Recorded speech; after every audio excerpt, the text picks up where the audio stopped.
estudié para aprender, ni para explotar mi carrera.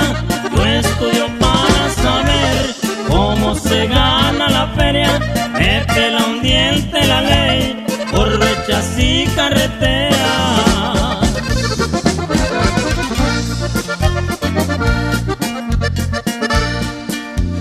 Yo soy natal de Morelia y criado en el mundo entero, en las aguas, en la sierra y en Cuaresma el extranjero, paseándome con las güeras, para eso quiero el dinero.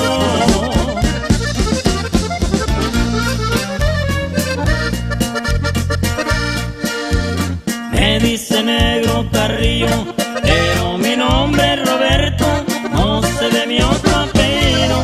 Perdonen, yo sé mi cuento, soy un hombre precavido que recela hasta del viento.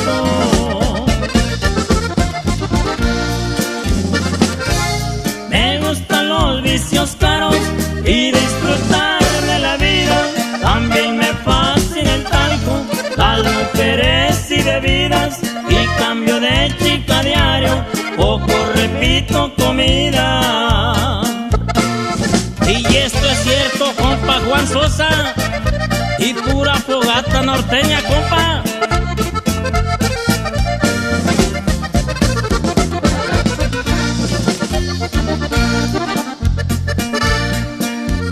Yo no nací pa' escritorio, ni para hombre de oficina. A mí me gusta el negocio, el jugo y la medicina. Me dicen coyote mocho, cuidado con sus gallinas.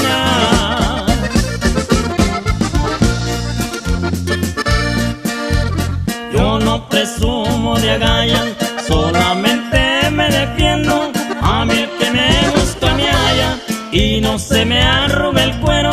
Pregúntenselo en Chihuahua a la gente de Quintero.